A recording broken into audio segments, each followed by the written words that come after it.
And try to guess where we are today.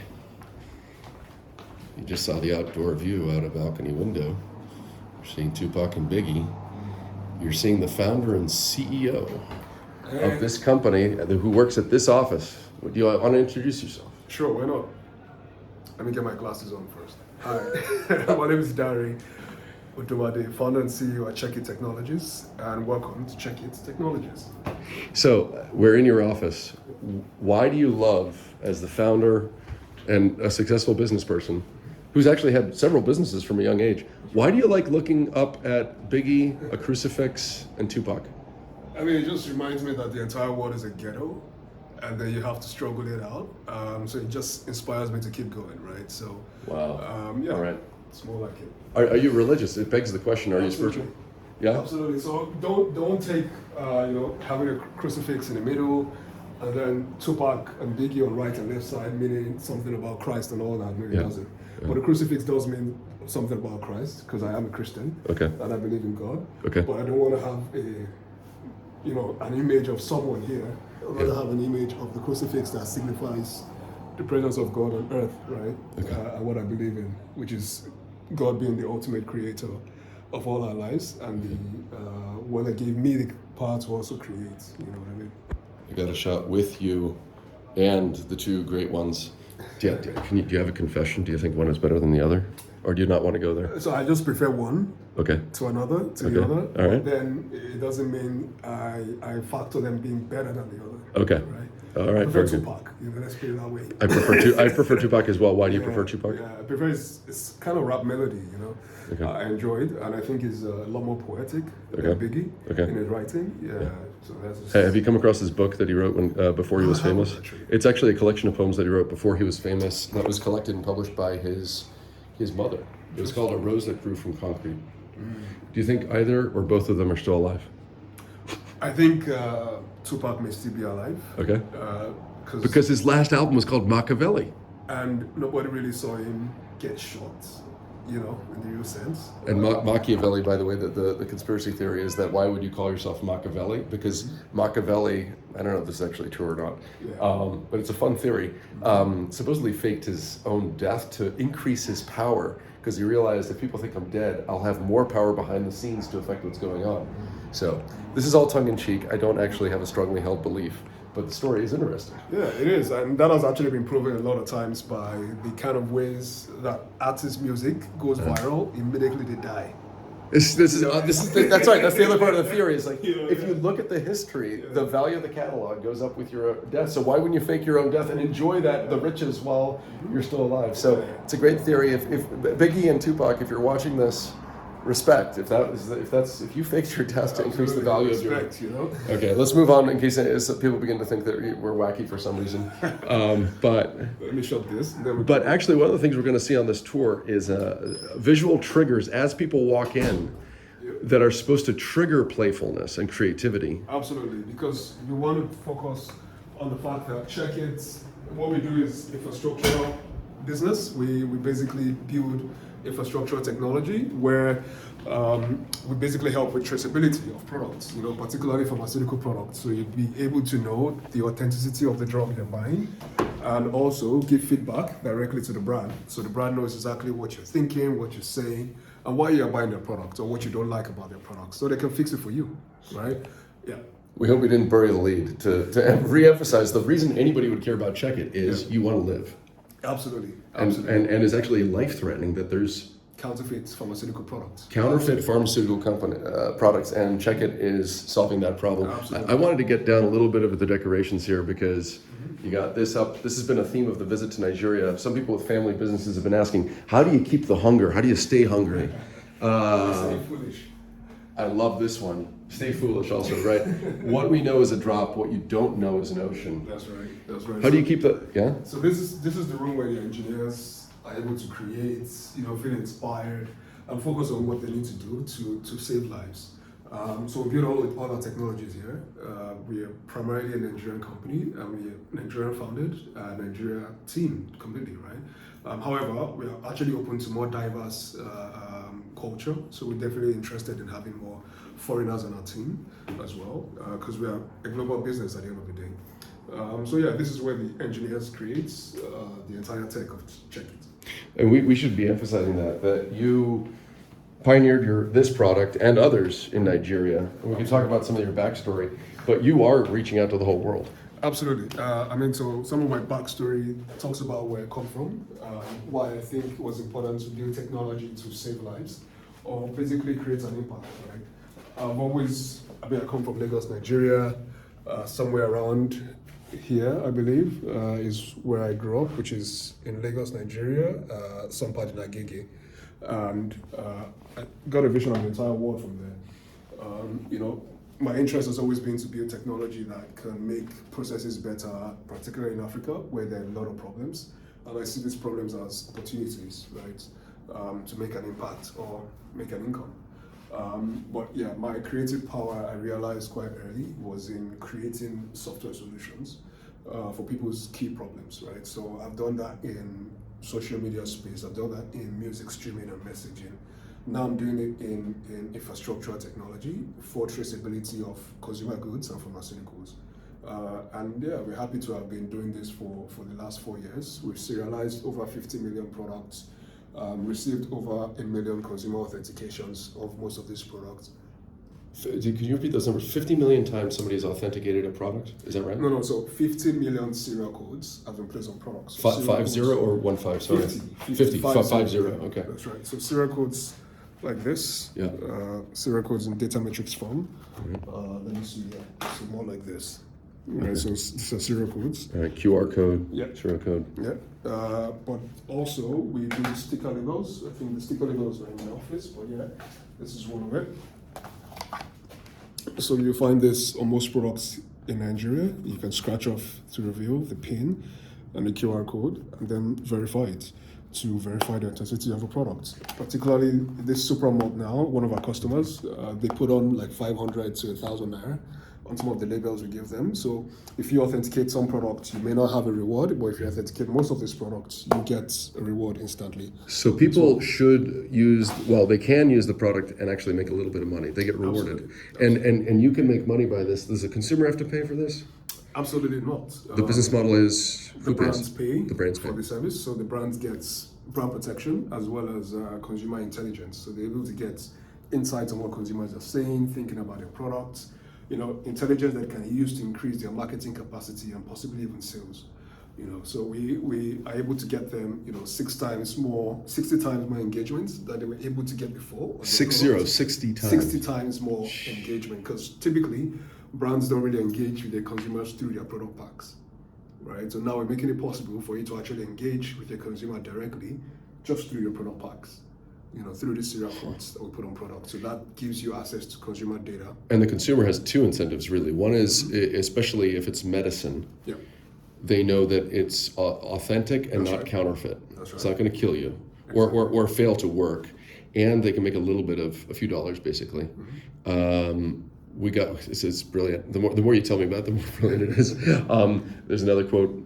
Let's not go there. I was going to ask, these days, so many of us used to be bigger fans, and now some of us are questioning how much we love the guy. I love people that are daring. Yeah. You got to respect that. I am daring, and I respect that a whole lot. I think he's a great person as well, in terms of his business acumen and ability to. It's incredible. Full respect, Elon, if you're watching this, full respect. Absolutely, full I just know that some people have been, Elon, you know this, you've been told a million times, some of the stuff you've tweeted lately, it has not gone over well with everybody. Anyways. Who knows? Maybe he's going to buy Coca-Cola this time. What is he going to buy now? Coca-Cola. That's what he says he wants to buy. So let's see if he can. Right. Put him back the cocaine. That's what he says. Did he? That's what he said. Really. That wouldn't shock me. All right. Anyways, I might, if I actually learned how to edit, I would probably edit this out just to avoid wasting time. But we are being playful because this is apparently part of your secret sauce. Absolutely. And we can see. Yeah, and we're going to see the visual cues that he put into his workspace. Is the first thing you see, and I thought it was kind of risky. I was like, wait, you want the images? The images you're about to see, you're going to be surprised by. Standards, core values, trust, innovation. So we're all about standards because we use GS1 standards in code creation. DGS1. GS1. GS1, sorry. That's Global Standard 1. Global Standard 1. That's more like the global standard for serialization and traceability across the world, across 150 countries currently. 150. Yep. Is it an ISO project? Is it what? ISO? Is it international? It's kind of like that. Okay. Right? But separate from that. Or separate from that. So Okay. it's a standard particularly, and it formulates most of the standard and policies you see across the world. Okay. It's other regions. So like the EU has their own policy for traceability, but it's centered around GS1. Asia has their own policies for traceability. It's centered around GS1. Okay. Africa is beginning to have traceability as a standard, as a policy in each country. Yeah. It's also centered around GS1. I had a huge question because I teach courses on law. Do you think that companies could your business exist without a government mandate? Like, if there wasn't a legal framework requiring traceability, would the manufacturers and consumers and you still have enough of a market incentive to have the standard anyways? Or is the government framework actually enable your business? Yeah, so largely the government framework enables the business to scale quickly, right? But however, in terms of how we designed this business from the start, we designed it as a profitable venture that doesn't require regulation to interest the customer. Right. So that's why most of our labels are not even used on most of the products that are being regulated for those kind of labels. So in Nigeria, there is something called the mass, and this mass is made stipulated primarily for antibiotics and anti-malaria, but we have customers using our labels for multivitamins, for different kind of products, right? Majorly because they see our labels as, rather than just being only a brand protection sticker label, but rather more like a consumer engagement channel. Interesting. Right? So our model is really more around design for value directly, rather than build around regulation. But yes, regulatory standard has actually helped to scale the business. Interesting. So to repeat, core values, you believe that Standards, yeah, which is core of our strategy. Right. Trusts, which is another core of our strategy, because we enable that consumers can actually trust that what CHEKKIT is telling them is authentic. Yeah. Right, and it's coming from the right manufacturer. The innovation is how we actually deliver the service. So we're API first on the supply chain end, and then we're mobile app first, and USSD first on the consumer side. Okay. Right, so it's all about innovation and how we even adopt or enable consumers to adopt the solution by giving rewards to consumers, but also even enable the private sector, the public sector to adopt the solution as well by giving them innovation in how the business or how the service interjects into their existing services. All right. This is the first time that we're doing an interview quite this way. I hope you're enjoying it. But you pretty much set this off with the graphics that we're about to see. They invite playfulness. You said playfulness is essential to creativity. You need your people to be creative. So here we are being creative. Hope you like it. Yep. And those are the images. I thought. Yeah, absolutely. And one of the things that you said earlier was, doesn't this inspire gambling? Yeah, isn't the association gambling? Do you want your investors thinking, oh my God, there's a bunch of gamblers and they got a PlayStation 5 here sometimes? I mean, if you ask me, I think gamblers are one of the very smartest people in the world. Very intelligent, being able to think on your feet. Yeah. However, this is not necessarily to inspire gambling, but rather to inspire creativity and playfulness. Yep. So your creativity blends with playfulness in a way that you are able to think of this as a hobby rather than it being a job, right? When you come in here to work, so you're in here, you feel more relaxed, you feel like you're at home, or you feel around family, and then you're able to put on your most creative elements, your most creative cap, and then deploy it to the benefit of all. And the other thing that came to mind is actually there's the idea of a wild card. The fact that when you get playful and you start throwing crazy ideas out there and being a bit goofy, sometimes the wild card idea could be the unicorn idea, the $1 billion idea. That's right. That started as a joke or something. Yeah, absolutely. And that's one of the things that we the culture that we imbibe here, which is that we make sure that we're able to listen to everyone's thoughts and contribution towards common problems that we face as a company. And then actually implement that in the business strategy. So we did that last year. Yep. We had a pitch competition with all the different departments being mixed together. And then the ideas that most of the guys came up with that were brilliant, we decided to implement it into the strategy this year in our product. And it's already paying off well. Final thing we got to explain is the ant. What's the association of the ant? Why is the ant up there? Yeah, so it's a common sort of saying here in Nigeria, in this part of the world, that when you have ants suddenly, taking over somewhere, it means that money is coming there. So yeah, you can see the association of ants with money, literally. Yeah. Perfect. Is the phone booth worth showing? We can quickly show it. Absolutely. So here is where folks take private meeting calls. But at the end of the day, people use it for what they want to use it for. Okay. And then so that's the entryway That's right. into this rented house. So there's a few more things to show. But one more time, in case you're still a bit fuzzy on what this company does, they save lives. There's counterfeit medicine. You said it's how much? It's over $1 billion a year in counterfeit medicine? Yeah, absolutely. In the world or Nigeria? Do you know the scale of it? So Africa, generally, Yeah. right? Currently, as I'd say, the last probably 5 years ago to date, the entire industry in the FMCG space and the pharmaceutical space, which is the area that gets most counterfeited because they are huge industries. Consumer goods It's and over $1 trillion in terms of sales. $1 trillion? For the businesses, right? Trillion. Now, imagine if 30% or 40% of that market share is stolen by counterfeiters. That's over $300 billion in losses. Per year to counterfeit. Okay. Right, in Africa. So it's $1 trillion in total, and in Africa, $1 trillion, and 300 to 400 million could have been billion might not be. It would have been counterfeit. That's crazy. And then of the medicine, it might not be something harmless. Somebody might be relying on that medicine to save their life, and they could end up dead. Absolutely, especially when they take them consistently. Yeah. Because most of these counterfeits or substandard products have much lesser potent chemicals in them than they should. So they should have certain grade of active ingredients in them. But oftentimes the counterfeiters don't use the active ingredients; they use other ingredients. So when you take them over time, the cumulative effect of those powders or flours or whatever chemicals they put in those drugs accumulates in that patient's body and could lead to death because it starts with liver failure, ruptured kidney, stuff like that. Anyways, but it's interesting that did you know right away that the technology that you're working on to save lives, which came first? Was it a life-saving mission or gathering consumer intelligence for the brands? Because you do both. Which came first? Actually, both came at the same time. So how we did this, we did market research, right? So we started off doing research, first of all, to really identify what the problem was and if it was even worth solving. So back in 2018, my team and I went into the market to really ask questions from pharmacies. We walked into pharmacies and we're asking people walking into pharmacies to buy drugs questions about why they think that product they're buying right now is authentic. Most of them were like, I don't know. And then those that actually had, because at this time in 2018, there were already products with sticker labels, scratch off like the one we're doing on them as well. But most people were not scratching these labels. Why?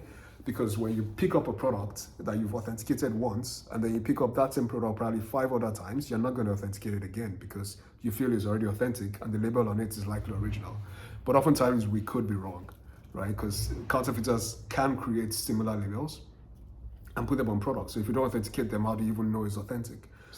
So that's one of the key challenges that we noticed. And secondly, brands were already pushing away from use of sticker labels because they saw it as added cost to their business without any direct value back in return. So these two hypotheses was what we decided to test by creating solutions for it. So one end of the solution was to provide value for the end consumer, so they actually actively go and verify products by putting scratch, verify, and win on our labels, and we say that works because that actually creates 60 times more authentication because consumers actually then go ahead and scratch off that label and verify if they can because win they get a chance to win something. While on the brand side, the brand now gets value back in return, which is marketing data, intelligence on their consumers and the likes, which is why brands then shift to us from the competitors that they were formerly using. So yes, this was actually the business from day one, which helped us to close the first customer in less than 2 months of starting the company. Because they immediately saw self-interest. Absolutely. Man, I hope it's really clear to everybody that basically it relies on people having a mobile phone in their pocket. It could be a mobile phone with internet or without internet. You can scan a QR code without internet? No, you use the USSD without internet. So the USSD option is enables you to just dial the short code. Dial a code, and it verifies whether this is a real product. That's and your app, they have to download the app? They have to have the app? Yes, they have to download the CHEKKIT app. Okay. You can also use the web. So just go to CHEKKIT, that's CHEKKIT.app to also use the app. I'm going to turn the camera to exactly that. How to get it on play and how to get it. Yeah, if you're looking for it, there you go. All right, so let's see, there's a few other things that are, Yeah, so the last thing here is track and trace and inventory management. So we also provide, industry standard serialization service and traceability service. So we're able to help with the supply chain tracking of products right from manufacturer through the supply chain, even in Africa, all the way to the final consumer. So this kind of service we do in collaboration with the governments, we do in collaboration with manufacturers to help them trace their products throughout the supply chain. So we have current integrations with platforms like SAP. We're currently having one with TraceLink as well.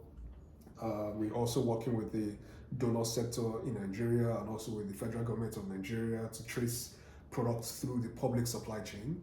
And also provide APIs for inventory managers to be able to use our APIs to manage their inventory, but just by scanning the codes on the packs. So they can basically do stock counts easily, automated stock counts, and automated checkouts as well. And all of this data we can provide in a dashboard to donors so they can even know strategically what amount of products this country is going to need in the next future in terms of supply chain for public donations and stuff like that. Unplanned question, we have so much to cover, but really quickly, because there's an election going on and in every country people wonder about voter security, voter fraud. Yeah. Have you ever thought of applications of what you're doing for similar but unrelated areas? Like you just mentioned contracts with the government. Could you do election?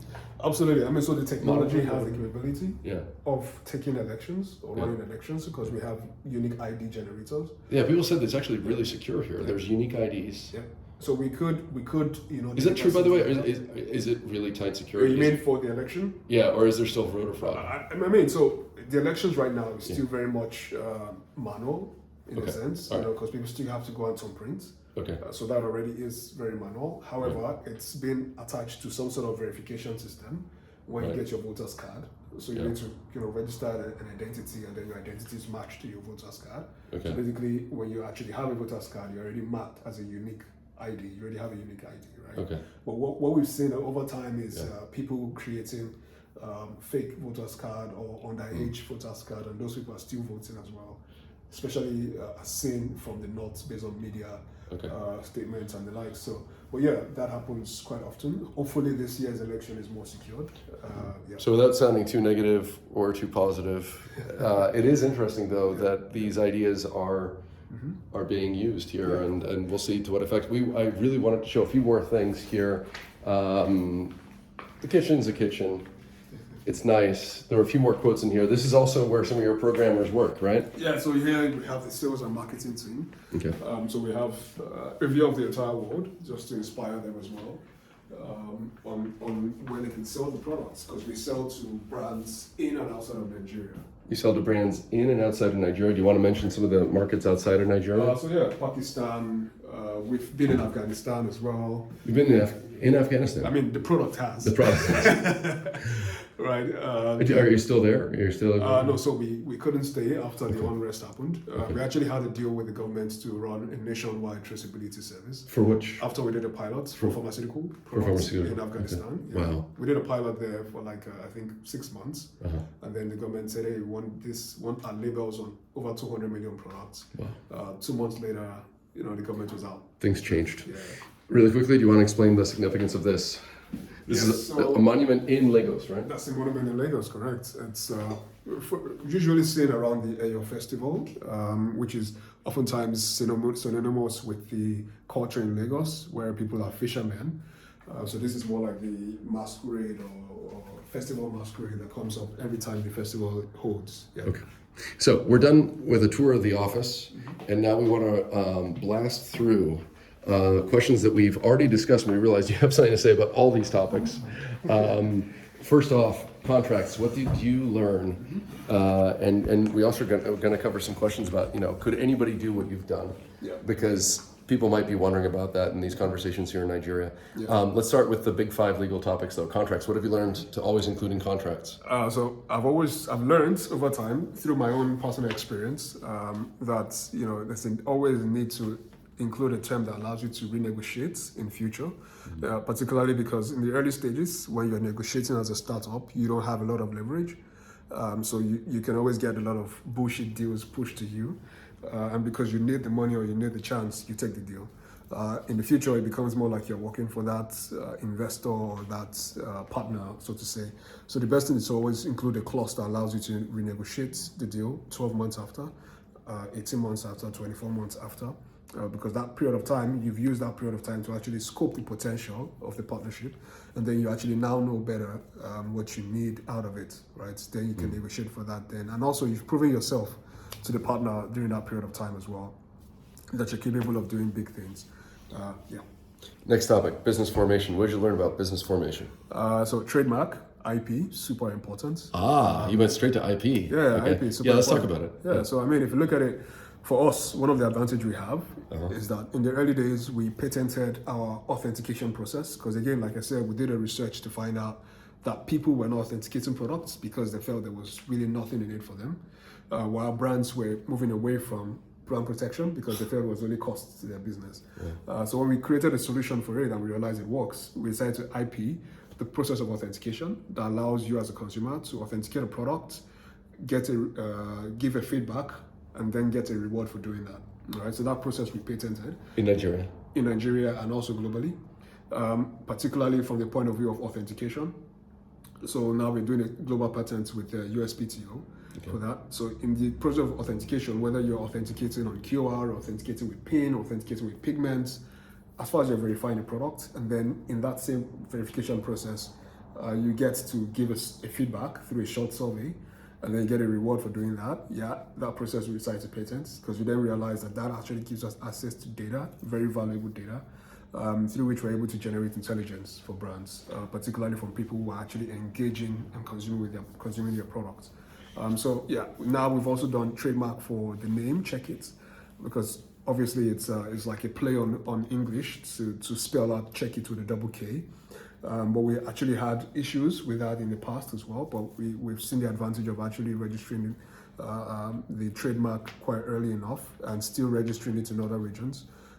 So it becomes a name associated with this particular CHEKKIT brand and not others. You just actually, there's so much we could discuss about the trademark, about the fact that you can't use existing words. That wouldn't work. You have to do something novel and change somehow away from just generic words that already exist. Right. You said something else that you've actually, do you want to flag the issue? What's that? That there could be other people that might want to claim it, or Yeah, have absolutely. claimed it but Absolutely. abandoned it. Absolutely, yeah. So, And, so and, they you're are- and you want to be global, so you are now doing this in multiple regions of the world, right? Absolutely. Registering Absolutely. it. All right, so let me explain the question because we're through 2 of the big 5. We covered contracts, we covered IP. What have you learned? Let's clarify my question about business formation. When you go to another country like Afghanistan, do you open a separate subsidiary there? Do you license the technology? How are you formed here? Did you ever think of different kind of business forms? Did you do the equivalent of forming a Delaware C corporation so that people that invest in you can then sell their shares if you ever go public? Yeah, absolutely. All of that. Can you talk first of all? Do you have a Delaware C corp or? Absolutely. So I mean, so oftentimes in this part of the world, particularly in Nigeria, foreign investors find it difficult to invest in Nigerian registered business, particularly because, of course, they don't trust the government is not going to change something tomorrow. So it's much better off to have a global incorporation, which is what we have with Delaware Corp. So we have a C Corp in Delaware, which is more like the holding body. We also have a Corp in the UK, which is linked to the Delaware, and then Nigeria linked to the Delaware as well. So in other countries where we establish, say Afghanistan, Pakistan, or other African countries that we can sell in, we don't always necessarily have an entity there. We oftentimes just do more of a partnership with a local existing partner. A local trusted individual. Yeah, local trusted individual, business actually, local trusted business okay. entity. So we have either we have a JV, or we do direct partnership. A joint venture. A joint venture, yeah. Or we do a direct partnership. So it really depends on the case, right? Okay. In which we want to, or we license the technology to that JV. So it really depends on the case, right, of implementation in that state or what works best in that particular scenario. But another way that, I've seen a lot of companies that grow into different markets do things is they could also acquire similar company in that space and then immediately get off the bat to start making money in the space because that business is already established there and already has customers, which is definitely a good play when you have the financial capacity to then expand in that way. Yeah. So actually, all 3 of those topics are related. They involve agreements. Yep. They involve licensing your idea or sharing an idea, but in a way that your interests are protected. Exactly. And you talked about the business forms and why you need a an American business form, even though you're doing a lot of your work here, and the IP is protected in several different important places that an investor would want to see, that your IP rights could be enforced. Last two topics are kind of broad, so go wherever you want on these. We have to cover employee relations. Do you prefer independent contractors? Do you prefer to hire full-time employees that are like an extension of your business? Yeah. Let's start with that one. I think the employee question is quite interesting because I've learned a couple of things in the recent years. How many employees do you have? So currently we have about 23 folks on the team. We're growing, but we're also trying to reduce headcount in a way. So now we're getting to that level where we need to hire more industry professionals, particularly in the industry that we're playing in, which do not come cheap, which is part of the reasons why we are currently fundraising, to be able to afford that, because as the business is growing, we need to grow more in the markets, presence in the market, doing this. So one of the key things that I've learned is that the business landscape, particularly say you're in a business operating in Africa or you're hiring somebody in the US, you need to be aware of what that ecosystem culture is around work, right? And the ecosystem culture here around work in Nigeria is that people just want to work to get paid, primarily, right? It's not necessarily about the interest of really, really growing themselves in a particular industry or field. Right? What about equity? Do they believe in the company enough to say, you know what, boss, pay me less, just give me a little bit of ownership? Yeah, so in the early stage of startup ecosystem in Nigeria, and I still think till now, largely, people don't believe in equity until when they actually see it materialize, right? Which then becomes a little bit too late because they're not getting enough value of the equity anymore, right? So here is a place where you'd see, tech talent prefer to go earn $2,000, $3,000, $5,000 a month from a remote work with a startup based in the US, based somewhere else in the UK, wherever, than working with their friend or colleague who wants to found a business and needs them to be the CTO of that company. Because of course they're not going to be able to afford them in the first 1 year or 6 months of doing this business. So oftentimes it's quite difficult to have people go with the idea of settling for equity than cash. However, one of the things that we've then implemented so far recently is annual contracts, right? So initially, you hire an employee in perpetuity after they've completed their 3 months probation, and they seem fit to remain in the company. You only let them go when you want to let them go, when they don't seem like they're adding value, or when they decide to resign. But now I've realized that it's important that the employee feels like they're getting as much value, not just in terms of the financial benefits, but also in terms of their ability to work in the space and grow in the space, and also grow their own skills in the space. So if an employee wants to leave in 6 months after you've invested in training and all of that, that 1 year contract, extend it to 1 year, right? And after 1 year, you can decide to leave or decide to stay with the company, rather than it being more like the company then loses after 6 months of investing and training you about the product and service, and not even getting enough back in return, because again, in those days of investing in training that employee, you're not getting enough value back yet until when the employee begins to really deliver and better understand this service. So yeah. Okay, so you prefer, actually it's, I guess, a hybrid solution. You're building in the optionality of saying goodbye, but the contract locks them in for a year. That's right. So both of you have a sense of security. Yep. Interesting. Next big one, well, you have NDAs. You try to make sure that they won't repeat stuff.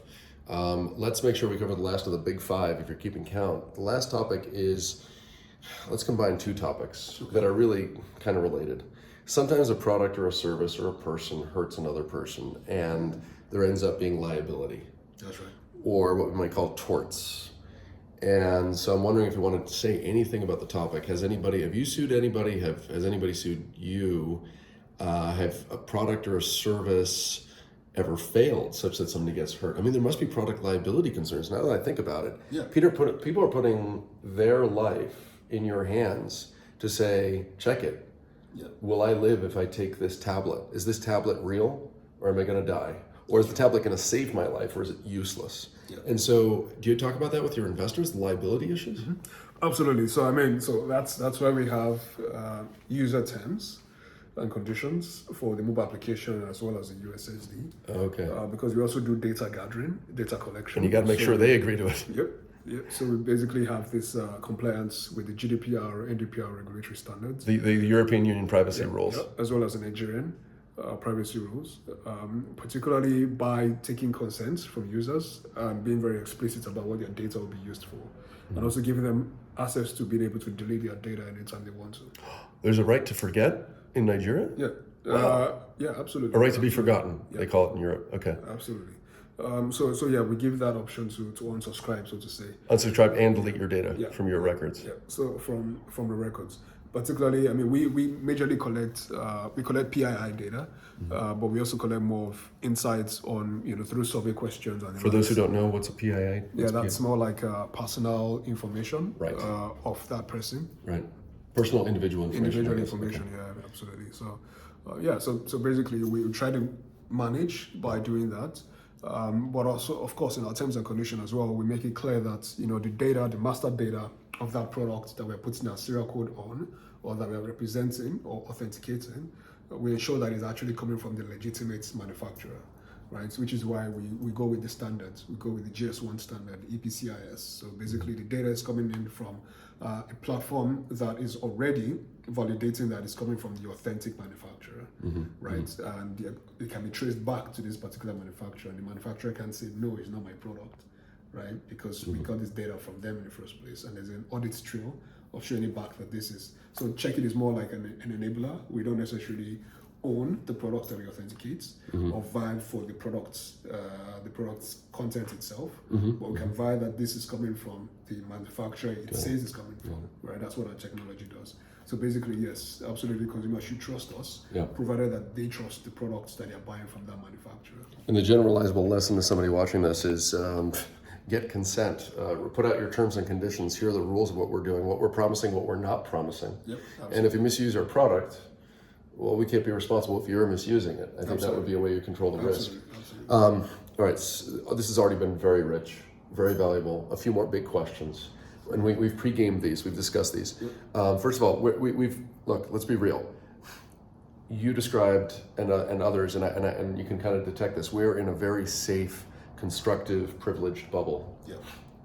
Can anybody in Nigeria make it? The big question was, did you come from privilege? How much privilege? Regardless, you've worked in the volunteer service, you've been in other parts of the country that are not as privileged, you've been abducted before. So you've seen reality at different levels here. That's right. And my big question for you is, could anybody, even if you're born on one of those, in one of those shacks that's on stilts over the water, a fisherman's village here, if you were really good in school and lucky to go to school, would you be noticed if you got great grades? Could you then go to a good university, and could you maybe then make an effort to make connections, show up at things like Tech Fest, meet investors, and actually do what you're doing? What's your answer to that question? Is it possible for anybody to do what you did, or does that come with a big asterisk that you got to be really lucky and in the right place? So personally, I don't believe in luck. I believe in putting in efforts to get results. Right. So we should clarify what level of privilege you came from. You didn't come from the creme de la creme. No, not at all. You were explaining that you came from. I came from the average family, from an average family, right? I lived in Agege, grew up in Agege. Agege is part of can be classified as one of the ghettos in Lagos. Okay. Right. But I mean, I grew up in this ghetto that had a fence around it, right? So I was privileged to have very educated parents. I come from a very educated family, even though I lived in. But to clarify about Agege. It's Agege. Agege, sorry. Agege. Okay. Agege. So people can look it up if they want, Agege. Right. But you said something that you actually would spend time, you guys moved to a less privileged area, is that right? Yeah, absolutely. So my parents, my mom particularly, moved to a less privileged area as compared to where she herself grew up. And that's because, of course, the family had a property there and she decided to move there. But I mean, she still trained her children with that same mindset that she already has, which is way more educated, right? So I was privileged to actually attend a private primary school, which is where I learned most of my basics.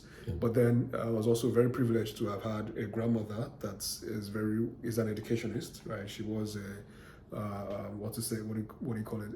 Head teacher or proprietress at a primary school, at a government school And should we sprint through the life story? Because you started innovating and playing with technology and then building businesses early, right? Absolutely. How old were you? I mean, so to start with, I completed high school when I was like 17, 18. Then I didn't go to uni for like the next 3 years or 4 years. You took a gap, 3 or 4 Took a years. gap, yeah. And that gap was actually to sort of self-school myself, primarily around tech development, product development, website development, and all of that. And how'd you make the money? Yeah, so I mean, I wasn't making any money. I was only making a little bit of income here and there from being an apprentice with a diesel supply company, which was owned by a family friend. So I was more or less learning how to diesel, sell. a fuel supply. Diesel, yeah. Okay. So diesel and so gasoline, right? Diesel and kerosene supply in Nigeria, because that's one of a very, very vibrant sector in Nigeria. And what kind of technology were you playing with? Where'd you start with? So I started with the J2ME technology, particularly the Java, the Symbian. This is like 1990s? So this was like in the early 2000s. Early 2000s. Just immediately after high school, 2006. Before the smartphone was taken off? Yes, Okay. but the smartphone was already there, but not as much. Yeah. So the smartphones were like your Nokia, Nokia, Ericsson. Symbian, Yeah. Ericsson, Yeah. those kind of phones back then. So what really intrigued me back then was really the games and the ability to social network, because I had cousins outside the country, so I could easily chat with them on Facebook at the time. So that really intrigued me about developing something similar. And when you went to university, you developed something that was a mix of Facebook and Spotify, right? That's right. So What year was that? So I mean, that was in 2010. Okay. So when I went to university in 2009 and 2010, at the University of Ibadan in Nigeria, in Ibadan, Oyo State, I and a friend decided to build this platform that could connect students and lecturers online. So what we did was basically build this platform and then got our friends to sit on it, and then from there we started getting regular students to be on it. Eventually we got like the student union president on it, and then we got the entire school signed up. 30,000. 30,000, yeah, within the space of 1 to 2 years. Then I left that and started off something after university, which was more like a music streaming and social networking platform. So kind of like your Spotify and WhatsApp put together. And this is the moment where you got an offer from a global brand to buy it. right. You said no. That's right. No, so I mean, the global buy didn't want to buy it. They were going to more like invest their content. So the idea was to get their content. They had over 40 million catalog of music on their catalog. So we wanted all their music so we could stream it across 5 African countries, which they agreed to. Using your platform. Using our platform, using ShareBonk at the time. And there are 3 major labels, major music brands in the world: the Sony, Universal, and Warner Music, right? We got an offer from one of them, right, to give us the entire content in these 5 African countries, but they wanted about 65%, revenue per user. But we couldn't give that because, of course, we felt, in the next 5 years, it's literally be us working for the brand.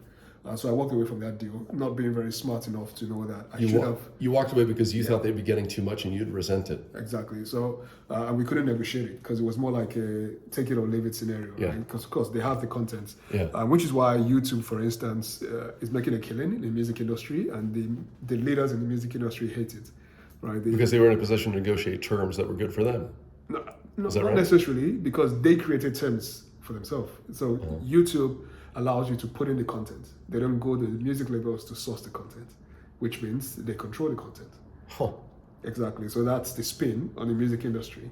Unlike in the streaming world, for the audio music, you have to get the content from the major labels because it's not enough time. You're not that big enough to say all the music labels or all the artists come upload their music directly on your platform. Except you want to spend a lot of money on marketing to acquire that kind of market share. But YouTube achieved it with videos, right? Because music video wasn't really, it wasn't the foresight of the phonographic industry. I can't believe this is so obvious. I mean, some of us use this every day, and I haven't thought about it. Shouldn't copyright law allow them to shut this down?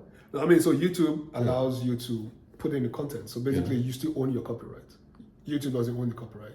So you have the right to take off your content if you want to. Right. But YouTube has the volumes of the views. So you want your content to be there anyway. Because it's promoting the artist. Exactly. So you sign the terms and conditions on YouTube. YouTube decides how they want to pay you. It's not the music companies or music industry that determines how you pay. Whereas in the streaming world of the audio streaming, the music major labels determine how you should pay for the service. So you pay royalties directly based on their own price, but YouTube determines the price they pay in royalty because of that advantage. All right, so thanks for this minor digression, and let's get back to your story. You said no to a major global record label, Right. and then you regretted that, and that's... Yeah, absolutely. The business died shortly a year after. And how much do you still wake up and think, damn? I mean, I still do every day in terms of the possibility of where that business can go. And That could have been do you think it could have been worth $1 billion? Absolutely. So you had a unicorn in your hands. So I feel I believe idea comes a dime a dozen. There's several ideas that you come up with that could become $1 billion company. It's all in the execution. That's what the devil is. Yeah. So I think it's important to take note of that. So yeah, there are a lot of $1 billion ideas. CHEKKIT is a $1 billion idea as well. So it's just a matter of deciding on which journey you want to take. Right, yeah. And this leads us to a few last questions. And we're so lucky that nobody's interrupted. And that thank you. It's a Saturday. Can you tell? The questions are this. So that's where you learned your lesson, that you should always have an option to renegotiate terms of any agreement. It was learned the hard way. That's right. So you just took us through maybe your darkest moment, because that must have been horrible that your company dies. Yep. CHEKKIT was born how much later? A year? 2 years? Just a year after. A year at? Wow. Yeah. So rapid fire. Yeah, I mean, so it was actually more at the point where I was trying to decide which do I go with. Do I want to go with the music streaming company, or do I want to go on this new adventure that allows me to build technology that can save life? Right? And the meaning was part of what made it appealing, probably. Absolutely. I wanted to have more than a purpose of, because I have these inventive, creative ideas or ideas to solve problems in a different way.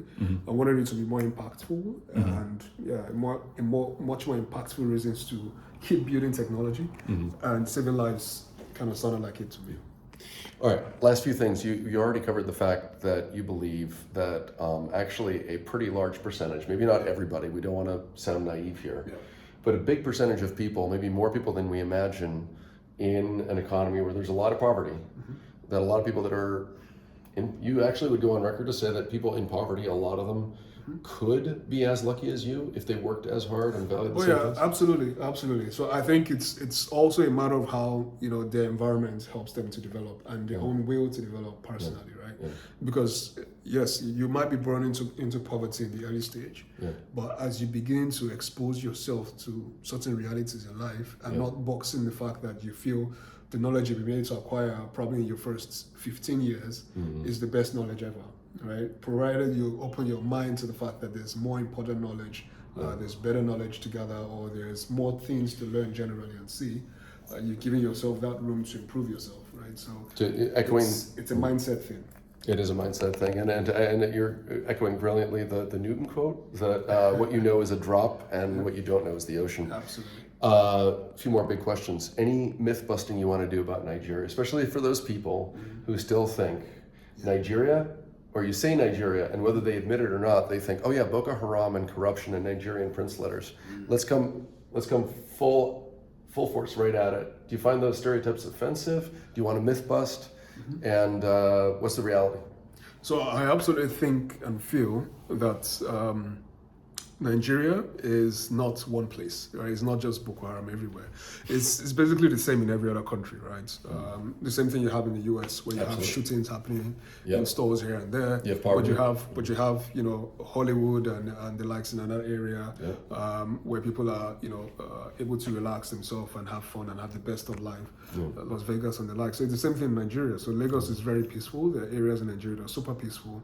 There are areas where we have unrest. But trust me, if you're coming in for tourism purposes or for exploring the environment, you're definitely coming into a safe country and a very investable country as well, because you've actually had also quite successful exits happen in this country, and you have, on the continent now, I was seeing a post this morning that quite a number of unicorns on the continent, at least over 20 unicorns on the continent currently. So, which means the problems here are being solved by entrepreneurs that are executed intelligently. And now is actually the best time to invest, because you can get more than 2 digits or even more than 1 digit, so to say, but definitely greater than 1 digit return on investment, right? In what time period?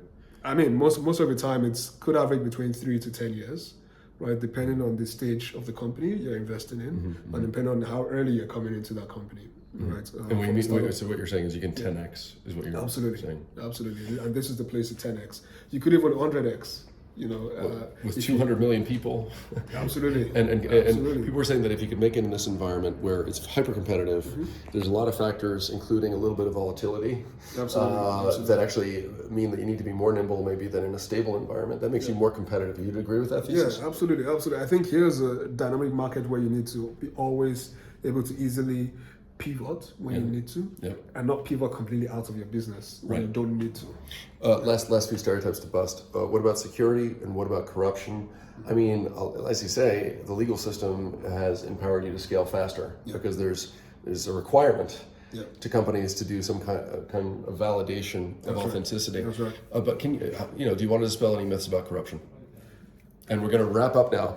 Yeah, so absolutely. So in terms of corruption, yes, there is. I mean, counterfeiting is still a big deal in this part of the world, and that's primarily because there is no proper supply chain processes. But the advantage we have now is that the continent is beginning to wake up to the need for traceabilities and standards across board, and we're beginning to really have that. So now we actually have standards primarily around traceability with serial codes being put on products and it being mandated by NAFTA in Nigeria. And I think there's a huge chance that, provided the startups, there are companies in place to create transparency around certain processes. I mean, it's going to be difficult to implement fully, right? Because of course there are stakeholders who don't even want it to work, right? To start with, you need to be aware of that. And you need to be able to have to meander around that, in the most intelligent way possible for you to actually have success of implementation of your technology in the market. Wait, meaning that they might buy out a government official? Absolutely. I mean, it might not even require buying out the government official. It might be the government official is already the one actually doing the buying out. Oh, So wow. You never know, right? So, so it's important to be aware and know how to deal with the different scenarios or different individuals in the system, so you can have the best results, right? You should be able to handle both case scenario and manage the scenarios or the ecosystem. This has been absolutely fantastic, and we'll follow up maybe in writing or email in another conversation if there's anything we missed. But thank you so much. Thank you for having me. And thank you for agreeing to take some questions that had to be asked because people are probably wondering and thinking them. So thank you. Absolutely. Thank you very much. Any final word of wisdom? Yeah, I would say, man, thanks a lot, Adam, for this chance to speak to everyone. But I also feel like you should definitely know it's important to work and invest with CHEKKIT. I mean, CHEKKIT, we're looking to save lives, and we want to hit over 1 billion authentications in the next 5 years, and we can with everyone's support. So thank you very much. There you go.